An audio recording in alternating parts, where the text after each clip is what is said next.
Di sini saya Arini Kusuma Dewi, NIM 1908076001, ingin melanjutkan poin yang keempat, yaitu mengenai hubungan glikolisis, siklus Krebs, transfer elektron, dan chemiostasis. Nah, yang pertama itu ada ini ya, metabolisme. Jadi, metabolisme itu kan reaksi-reaksi kimia yang terjadi di dalam sel. Nah, metabolisme ini dia itu ada dibagi dua, yaitu ada anabolisme sama katabolisme. Nah, anabolisme itu artinya penyusun, sedangkan katabolisme itu artinya pemecahan. Nah, jadi katabolisme ini di mana gula glukosa ini dipecah jadi air dan karbon dioksida. Sedangkan anabolisme itu kan penyusun. Jadi dia itu menyusun molekul kompleks dari molekul yang lebih sederhana. Nah, kalau anabolisme itu terjadi pada organisme yang dapat melakukan fotosintesis, sedangkan katabolisme itu terjadi pada seluruh makhluk hidup. Pada kali ini, aku akan membahas tentang katabolisme, yang mana contohnya itu respirasi seluler. Nah, kalau contoh untuk anabolisme, itu adalah fotosintesis. Oke, jadi respirasi seluler itu dibagi menjadi dua, ada aerob sama anaerob. Kalau aerob itu membutuhkan oksigen, sedangkan aerob itu tidak membutuhkan oksigen. Aerob tahapannya yaitu ada glikolisis, dekarboksilasi oksidatif, siklus Krebs, dan transfer elektron. Sedangkan anaerob itu kan tidak membutuhkan oksigen. Jadi itu prosesnya ada dua, ada glikolisis sama fermentasi. Oke, untuk yang pertama itu kita bahas respirasi aerob. Jadi kan respirasi aerob itu tadi yang dia membutuhkan oksigen gitu kan. Berarti terjadi di dalam sel atau sitoplasma. Respirasi aerob ini terjadi di dalam sel atau sitoplasma, di mana reaksinya yaitu ada C6H12O6 plus 6O2 menghasilkan 6H2O plus 6CO2 plus energi, di mana energi ini dia digunakan untuk aktivitas. Nah, sedangkan H2O dan CO2 ini dibuang. Dibuang kemana? Jadi ini dibuang ke sistem ekskresi, kayak gitu. Jadi secara umum, tahapan respirasi aerob itu kan ada glikolisis, dekarboksilasi oksidatif, ada siklus Krebs, dan transfer elektron. Nah, untuk glikolisis itu nanti dia menghasilkan 2 ATP. 2 ATP. Nah, untuk dekarboksilasi oksidatif dia itu menghasilkan 2 NADH. 2 NADH.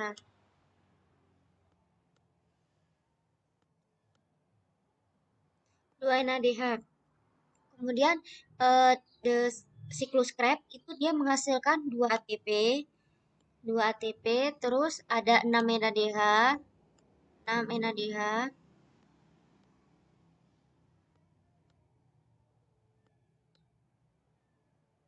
6 NADH sama 2 FADH ya. 2 FADH.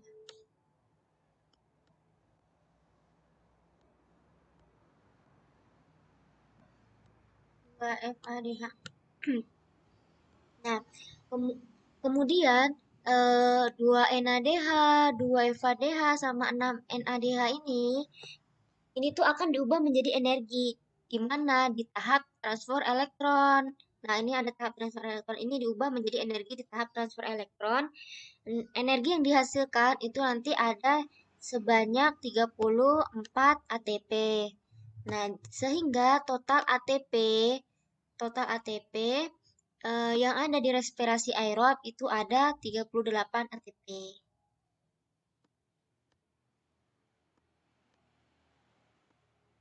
Nah, ATP itu apa? Nah, jadi ATP itu kan adenin trifosfat, di mana itu ada molekul adenosin yang mengikat 3 fosfat. Jadi struktur ini tuh nanti memiliki kandungan yang sangat tinggi kayak gitu. Jadi ini merupakan tahap respirasi aerob yang secara singkatnya. Nah, secara detailnya ini akan saya jelaskan. Nah, yang pertama itu tadi kan ada glikolisis ya. Yang pertama ada glikolisis. Gliko ini glikolisis itu diambil dari kata gliko atau glukosa. Sedangkan lisis itu artinya pecah. Jadi glikolisis itu kan pemecahan glukosa atau glikolisis adalah peristiwa pemecahan satu molekul glukosa. Jadi satu molekul glukosa itu kan senyawa beratom ada karbon yang beratom karbon 6 buah gitu kan. Itu menjadi dua molekul asam pirufat senyawa beratom C-nya itu 3 buah. Ya ini ada 6 buah, 1, 2, 3, 4, 5, 6 dipecah nih jadi 3 kayak gitu. Itu tahap glikolisis. Jadi untuk tahapannya yang pertama itu hmm, kan ada glukosa. Jadi di glukosa ini nanti akan difosforilasi.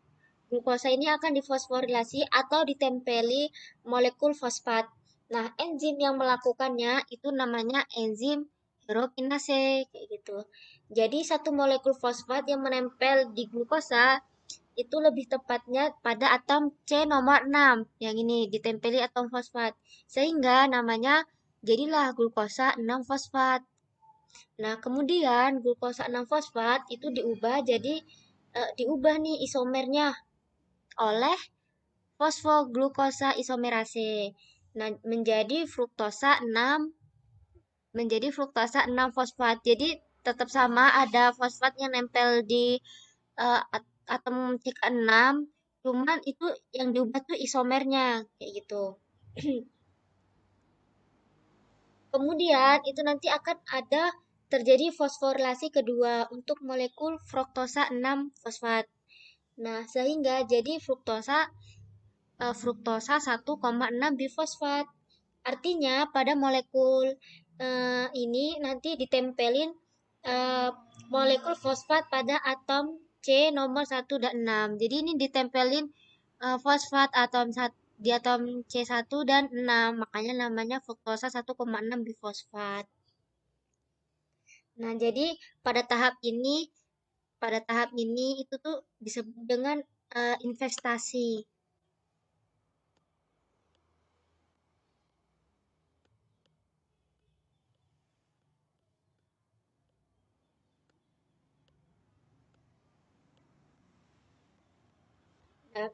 Investasi energi, investasi energi.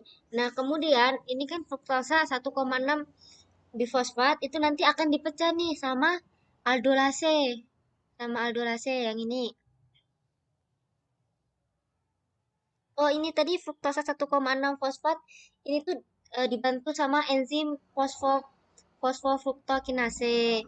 Nah, makanya bisa menjadi fruktosa 1,6 bifosfat. Kemudian fruktosa 1,6 bifosfat ini nanti dipecah oleh enzim aldonase. Itu menjadi dehidroksiaseton fosfat atau DHAP dan molekul gliseraldehida 3 atau G3P. Nah, kemudian fosfogliseraldehid ini akan teroksidasi dengan cara melepaskan H+.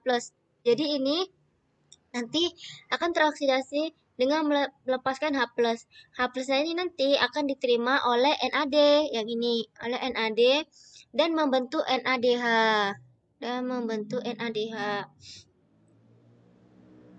Nah, jadi kan di sini kan ada dua NADH ya, yang ini satu lagi yang ini.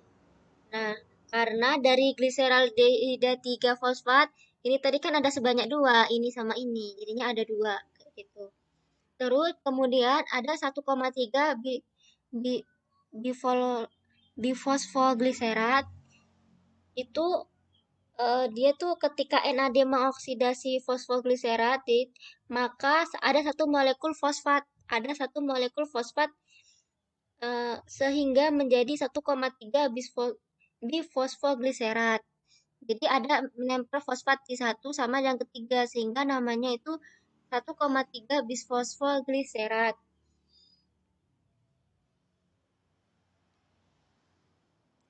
Nah, fosfat yang ada pada bifosfogliserat tersebut nanti itu akan dikeluarkan nih dan ditangkap oleh molekul ADP. membentuklah ATP. Jadi di sini ada dua ATP, yang ini sama yang ini, sama-sama seperti tadi. Nah, enzim yang berperan di sini yaitu enzim fosfogliserat kinase.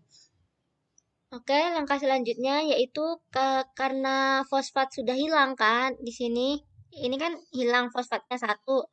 Ya, kita tuh memiliki tiga fosfat gliseral. Tiga fosfat gliseral yang ada gliseral yang ditempelin fosfat pada atom C nomor 3. Nah, sehingga namanya itu tiga tiga fosfat gliseral.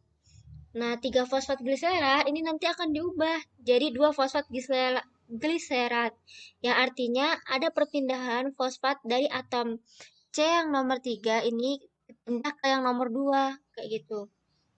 Dibantu oleh fosfogliserat mutase. Nah, jadi fosfogliserat mutase itu untuk memindahkan molekul fosfat dari atom karbon nomor 3 ke atom karbon nomor 2. Nah, kemudian selanjutnya itu pembuatan molekul H2. Jadi pembuatan molekul itu dibantu oleh enzim anulase. Pembuatan molekul H2 ini dibantu oleh enzim anulase sehingga membentuk fosfoenol pirufat. Nah, fosfoenol pirufat ini akan dikeluarkan satu molekul fosfatnya dan dikasih ke ATP. Sehingga membentuklah ATP dan dihasilkan dua molekul ATP. Jadi ada dua ATP yaitu ini sama yang ini dan yang ini. Nah, jadi di tahap ini, nah, tahap ini itu disebut juga tahap pemanenan. Pemanenan.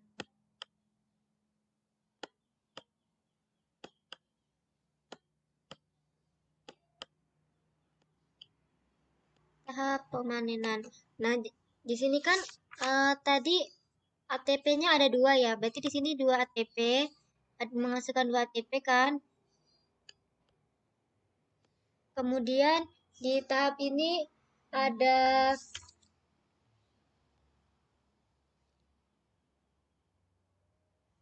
ada ada dua ATP. Ini ada dua NADH, ada dua NADH, ada dua ATP.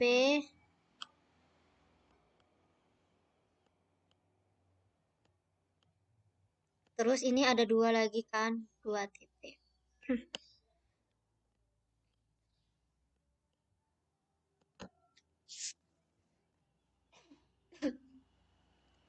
Sehingga totalnya itu kan ini investasi ini ada 2 TP. Ini untuk dibayar nih, pemanenan dibayar karena kita ini ngutang kan 2 TP 2 TP. Jadi dihasilkan itu pada tahap glikolisis dihasilkan 2 NADH dan 2 ATP. Nah, terus tahap di sini itu nanti masuk ke tahap selanjutnya. Tahap apa itu? Nah, itu tahap dekarboksilasi oksidatif. Jadi, tahap dekarboksilasi oksidatif itu ini kan dekarboksilasi oksidatif itu eh, di apa ya? Di dalam mitokondria. Jadi nanti ada asam pirufat masuk ke dalam ini ada asam pirufat masuk ke dalam mitokondria, terjadilah peristiwa dekarboksilasi oksidatif. Nah, di sini asam pirufat tuh punya atom karbon 3 kan. Yang ini satu, yang ini dua sama tiga, yang ini ada atom karbon 3. Nah, jumlah 3 itu nanti akan dilepas satu molekul. Jadi satu atom karbon dan mengikat dua molekul. Jadi yang ini nanti akan dilepas. Nih, akan dilepas membentuk karbon dioksida. Ketika karbon dioksida ini lepas, itu nanti akan dibarengi dengan reaksi oksidasi pada asam pirufat. Nah, tersebut pirufat tersebut sehingga nanti membentuk enzim NADH. Ketika ini dilepas nanti akan membentuk enzim NADH. Nah, dan ada molekul koenzim, ada nih molekul koenzim yang masuk sehingga nanti terbentuk asetil koenzim. asetil koenzim A atau CoA yang memiliki dua atom karbon. Ini satu, dua atom karbon. Nah, kemudian asetil koenzim A ini nanti masuk ke tahap berikutnya yaitu di siklus Krebs, di siklus Krebs ya. Iya benar. Jadi tadi yang dihasilkan itu dua molekul asetil CoA, dua karbon dioksida, dan dua NADH. Dua karbon dioksida dan dua NADH. Nah, asetil CoA-nya nanti masuk ke tahap berikutnya yang disebut dengan siklus Krebs. Nah, di siklus Krebs ini itu kan mulanya ketika asetil CoA tadi masuk ya, berikatan dengan asetil CoA. Asetil CoA ini berikatan dengan sitrat, berikatan dengan molekul oksalosetat, berikatan dengan molekul oksalosetat membentuk sitrat. Nah, sitrat ini nanti akan bereaksi dengan H2O. Dan ini ada air yang masuk pada reaksi ini sehingga itu membentuk isositrat. Nah, isositrat nanti akan teroksidasi sehingga terbentuklah NADH. Terbentuk NADH. Nah, ketika NADH ini terbentuk, maka ada satu molekul CO yang keluar. Kan ini ada satu molekul CO yang keluar. Sehingga membentuk alfa ketoglutarat. Membentuklah alfa ketoglutarat. Nah, alfa ketoglutarat ini nanti akan melakukan proses yang sama, yaitu mengeluarkan karbon dioksida atau CO2 dan molekul NADH sehingga membentuk susinil CoA. Nah, susinil CoA ini nanti akan melepaskan satu molekul fosfat yang ditangkap oleh molekul GDP,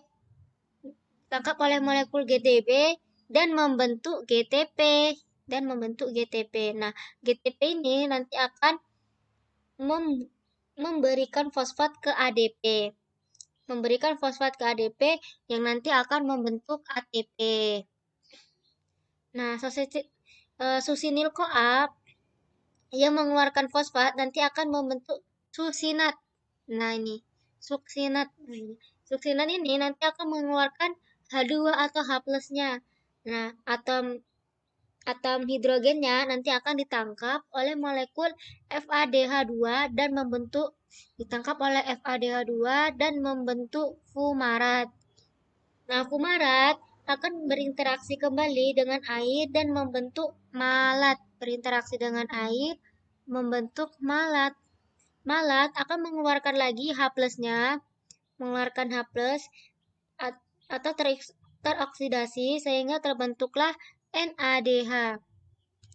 Malat yang mengeluarkan H+ itu nanti akan berubah kembali menjadi oksaloasetat. Nah, jadi oksaloasetat ini nanti siap nih menangkap asetil CoA yang berikutnya kayak gitu. Nah, di sini tuh NADH-nya ada berapa? Ada 1, 2, 3. Ada 3. 3 NADH. Tadi kan ada 2 kali ya, karena untuk 2 kali molekul asetil CoA jadinya 3 kali 2, jadinya ada 6 NADH.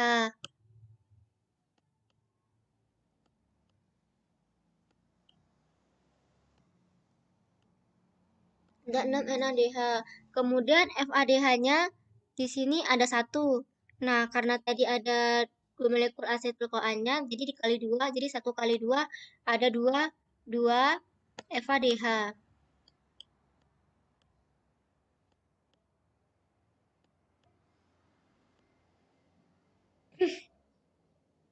Kemudian CO2 yang keluar ada ada berapa? Ada 1, ada 2. Berarti 2 kali 2 4. Ada 4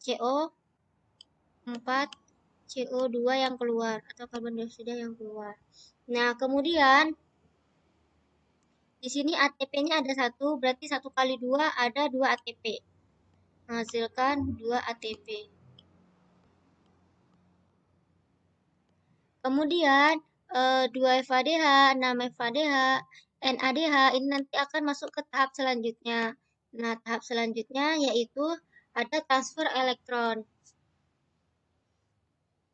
Transfer elektron ini tuh terjadi di membran mitokondria. Transfer elektron ini kan merupakan proses produksi ATP ya, dari NADH dan FADH2 yang dihasilkan dari proses tadi, ada glikolisis, dekarboksilasi oksidatif, dan siklus Krebs. Nah, kenapa sih NADH sama FADH itu harus diubah jadi ATP kan gitu? Jadi karena NADH sama FADH itu ini tuh merupakan bentuk energi yang tidak bisa digunakan oleh tubuh. Jadi itu kita harus ubah nih menjadi ATP baru bisa dimanfaatin oleh tubuh kita gitu. Oke, eh, di sini tahap yang pertama itu tadi pengubahan NADH sama FADH ya. Jadi yang pertama itu kita mengubah NADH itu menjadi ATP dulu. Nah, proses yang terjadi di transfer elektron itu kan diawali dengan NADH yang akan diuraikan jadi Na. Ini NADH yang akan diuraikan menjadi NAD+. Nah, hal ini tuh akan membuat elektron hasil reaksi itu memasuki kompleks protein 1, kompleks protein 1 yang ini ya, kompleks protein 1. Lalu dikirimkan nih ke ubiquinon. Ubiquinon itu yang ini. Nah, yang ini. Nah, oleh ubiquinon. Saat elektron ini melewati kompleks protein 1, ini tuh akan memicu dipompanya ion H+ menuju ruang antarmembran. Nah, ini memicu ruang antarmembran. Kemudian elektron dari ubiquinon, ini tadi kan udah di sini. Elektron dari ubiquinon ini nanti akan dibawa ke kompleks protein 3, ke kompleks protein 3 yang ini.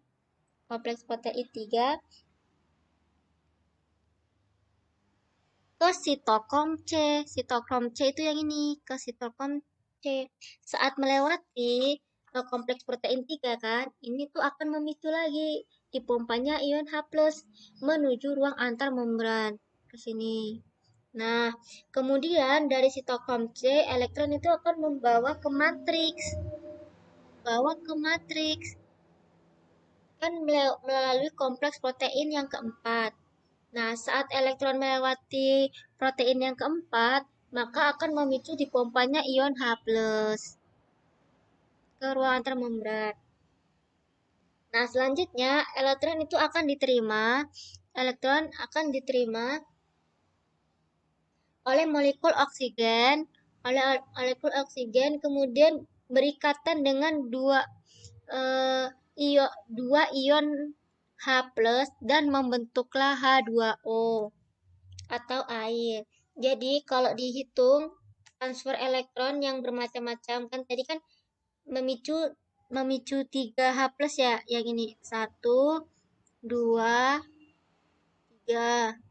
Nah, menuju ruangan antarmembran. Nah, ion H+ ini nanti akan kembali nih ke matriks mitokondria melalui ATP, ATP sintase. Nah, kemudian H+ yang melewati ATP tersebut. Jadi yang 3 ini nanti melewati ATP sintase. Kan yang ketiga ini kan melewati ATP sintase karena ada 3 ion yang masuk ke ATP sintase ke bagian matriksnya, maka terbentuklah 3 ATP. Nanti di sini ada terbentuk 3 ATP. 3 ATP karena ada 3 yang masuk ATP. Jadi kan dapat disimpulkan kalau satu NADH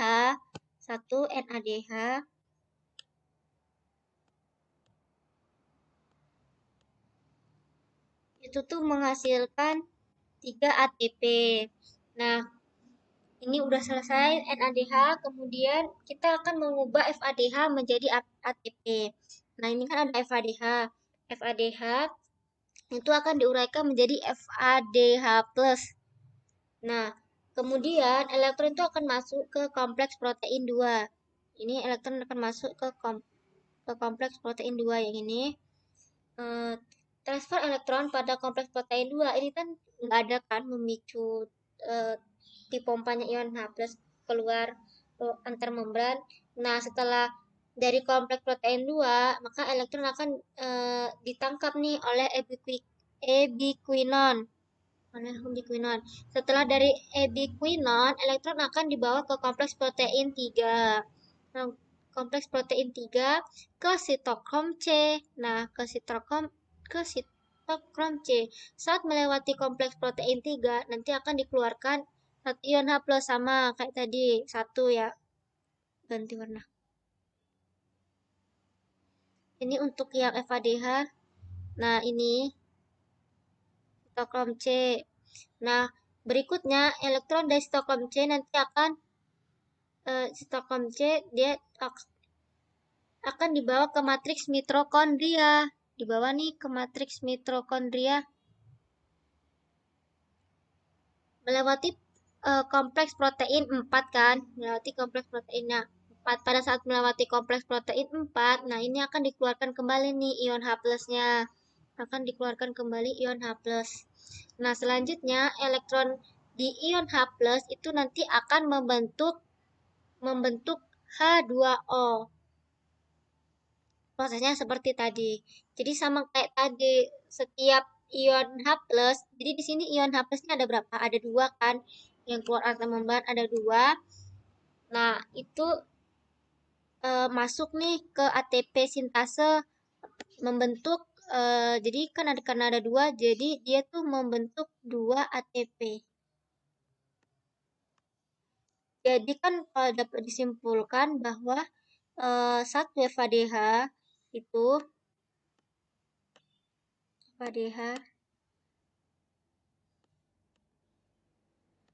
tuh membentuk 2 ATP. Nah, jadi tuh proses transfer elektron ini itu terjadi sampai tahap proses elektron ini itu terjadi sebagai tahap diterimanya elektron oleh oksigen, dari terimanya elektron oleh oksigen. Nah, ini. Nah, yang merupakan elektron terakhir. Sedangkan proses pembentukan ATP yang ini itu tuh disebut dengan kemiostasis. Nah, kalau yang ini disebut dengan rantai transfer elektron. Kalau yang ini chemiostasis. Itu. Jadi kita hitung jumlah energi ATP yang dihasilkan di respirasi aerob ya.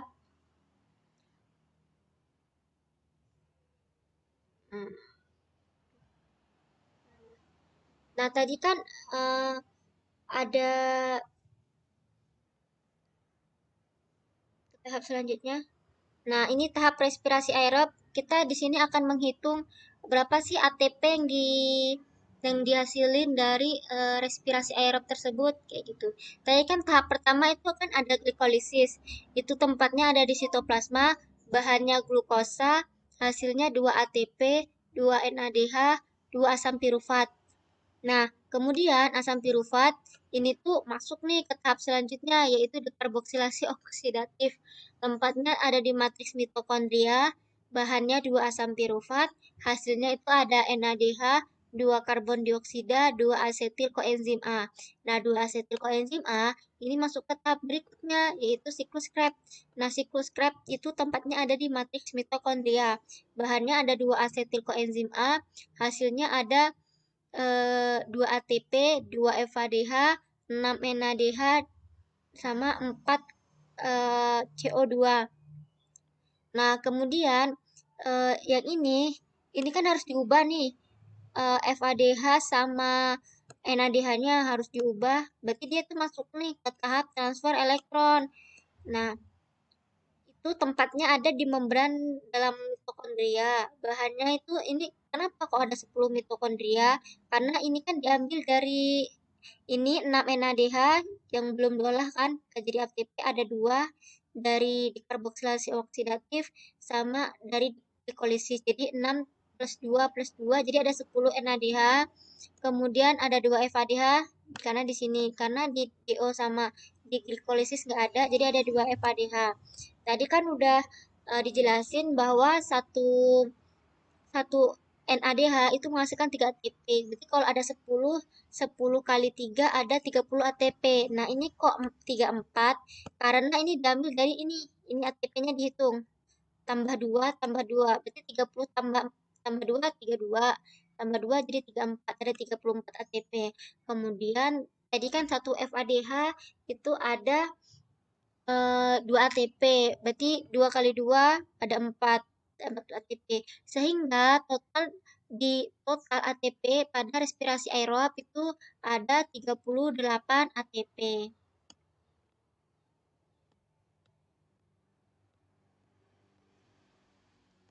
Begitu.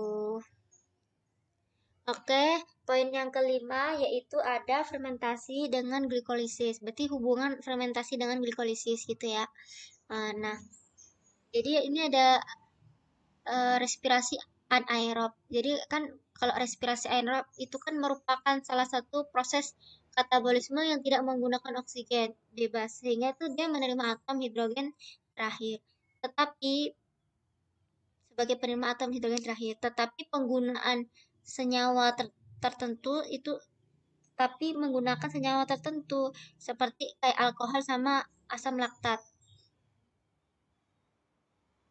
Nah, pada respirasi aerob, tahap yang ditempuh itu meliputi yang pertama itu ada tahap glikolisis. Jadi tahap glikolisis di mana ini satu molekul glukosa atau C6, karbon yang ada 6 akan diuraikan menjadi asam pirufat NADH dan 2 ATP. Jadi proses tahapan glikolisis ini sama kayak yang tadi di respirasi aerob. Nah, yang kedua itu pembentukan alkohol atau fermentasi alkohol atau pembentukan asam laktat atau bisa juga disebut dengan fermentasi asam laktat. Yang ketiga itu ada aseptor elektron terakhir bukan oksigen, tetapi senyawa lain seperti alkohol dan laktat. Nah, yang keempat itu ada energi atau ATP yang dihasilkan sekitar 2 ATP.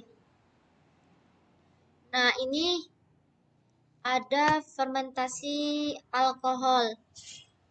Tadi kan untuk anaerob sendiri itu ada dua ya, glikolisis sama fermentasi. Nah, karena glikolisis itu sama prosesnya seperti aerob, jadi tidak dijelaskan lagi. Jadi di sini akan dijelaskan tentang fermentasinya saja. Nah, fermentasi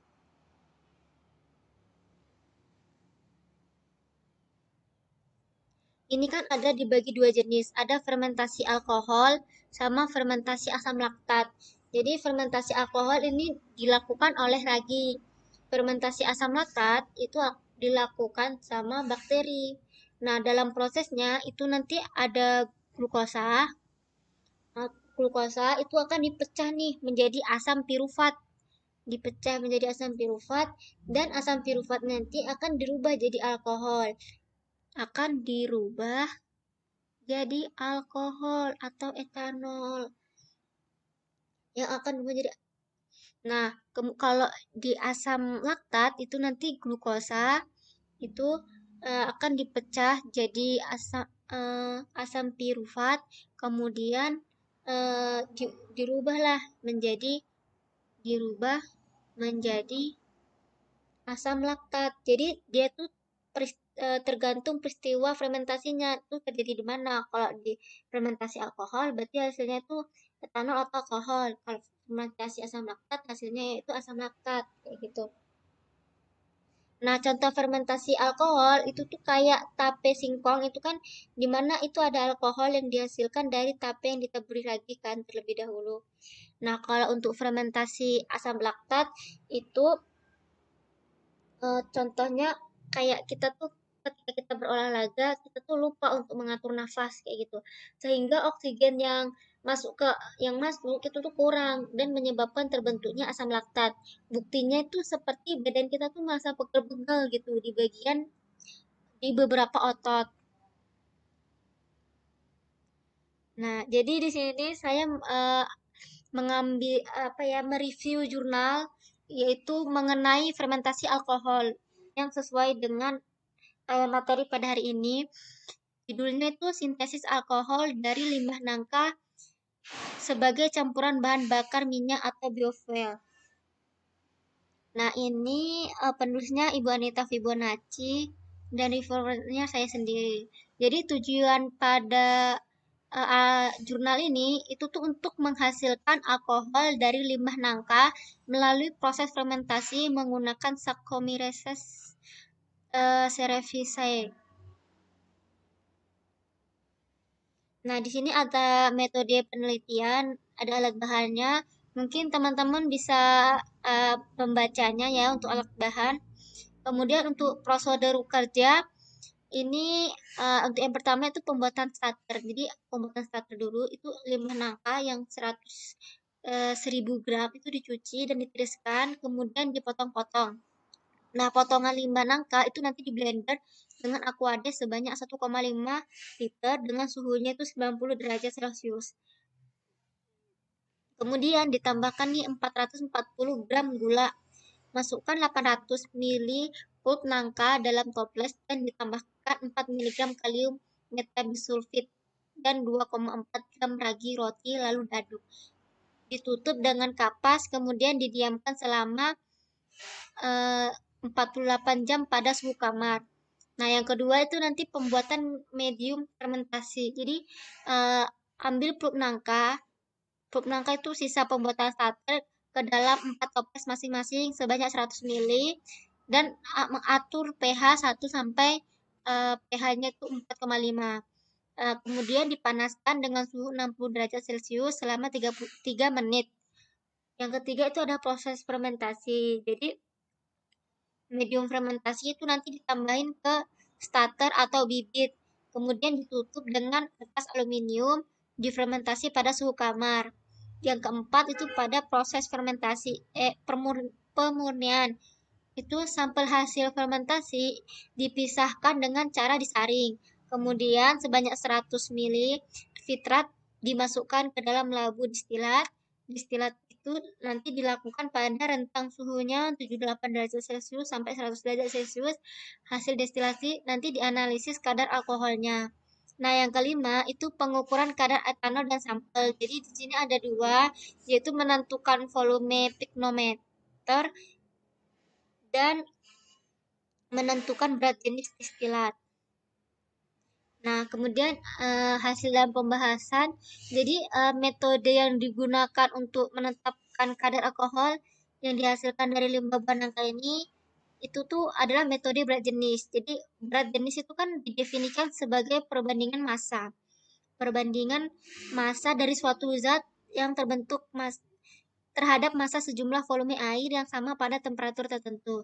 Jadi berat jenis larutan etanol dapat diukur dengan piknometer. Berat jenis larutan etanol itu kan semakin kecil maka kadar etanol di dalam larutan tersebut nanti semakin besar. Nah, di sini kan ada data kan. Tabel 1 itu ada data hubungan antara kadar alkohol dan berat jenis. Nah, kemudian ada gambar satu itu dia menggambarkan hubungan antara konsentrasi alkohol dan berat jenisnya. Jadi ini ada datanya ini bisa dicari menggunakan Excel bisa gambar satu. Nah, jadi didapatkan nih persamaan regresi Y sama dengan min 0,016 X plus 0,997. Jadi digunakan untuk menghitung kadar alkohol pada sampel. Nah, tanda X ini pada persamaan tersebut itu merupakan hubungan korelasi berbanding terbalik. Yakni tadi semakin besar konsentrasi alkohol, maka semakin kecillah berat jenis alkohol.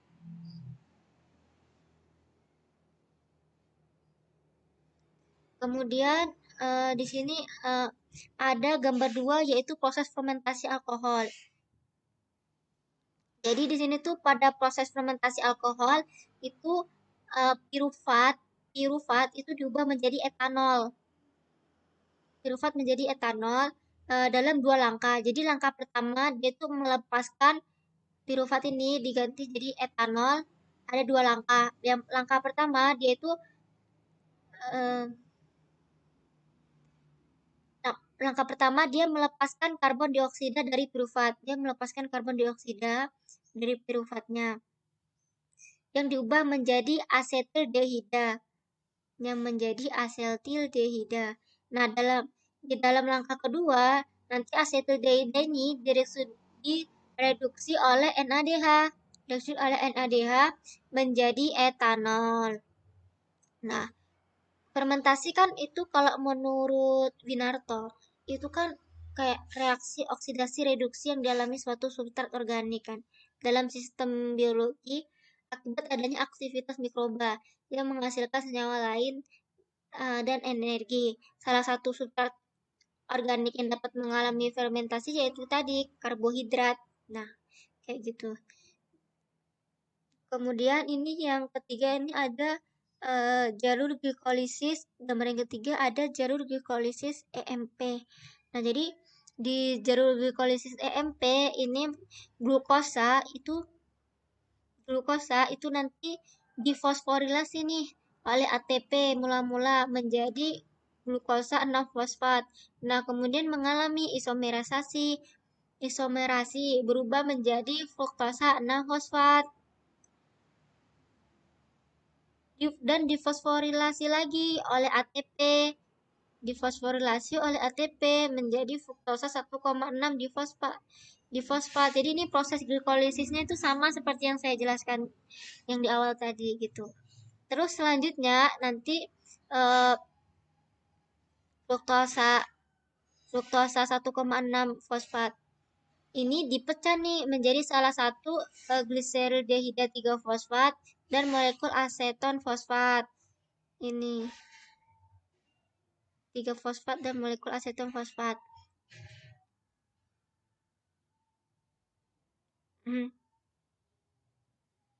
Nah, langkah ketiga itu hidroksi aseton fosfat itu disederhanakan menjadi gliserol 3 fosfat oleh NADH2. Nah, langkah keempat, ATP itu melepaskan satu molekul fosfat yang diterima oleh gliserol 3 fosfat yang kemudian menjadi 1,3 gliserol menjadi 1,3 difosfoglycerat dan ADP. Nah, untuk membentuk 3 fosfoglycerat ini dan ATP. Langkah keenam yaitu fosfoglycerat itu berada dalam keseimbangan 2 fosfoglycerat. Langkah ketujuh, 2 fosfoglycerat ini membebaskan air untuk menghasilkan fosfoenol pirufat. Jadi membebaskan air untuk menghasilkan fosfoenol pirufat. Nah, langkah ke-8, ATP itu menggeser rantai fosfat yang kaya energi dari fosfoenol pirufat untuk menghasilkan pirufat dan ATP.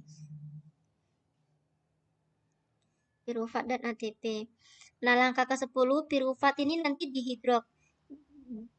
didekarboksilasi menghasilkan asetil dan CO.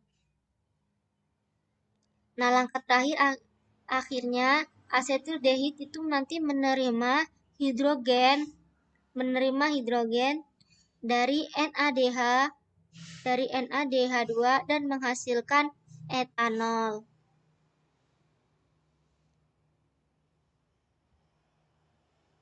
Nah, adapun faktor-faktor ya yang mempengaruhi fermentasi alkohol itu tuh jumlah etanolnya yang dihasilkan fermentasi yaitu mikroorganisme dalam media yang digunakan. Jadi, adanya komponen media yang dapat menghambat pertumbuhan serta kemampuan fermentasi mikroorganisme dan kondisi selama fermentasi. Kemudian, kriteria pemilihan khamir itu untuk produksi etanol adalah dia tuh mempunyai laju fermentasi dan laju pertumbuhan cepat. Perolehan etanol banyak, tahan terhadap konsentrasi etanol, glukosa tinggi, dan terhadap konsentrasi garam tinggi. Kemudian suhu yang baik. Untuk proses fermentasi itu suhu yang baik itu di bawah 30 derajat Celcius. Makin rendah suhu fermentasi, makin tinggi alkohol yang dihasilkan. Karena pada suhu rendah fermentasi nanti akan lebih komplit dan kehilangan alkohol karena terbawa oleh gas CO2 akan lebih sedikit.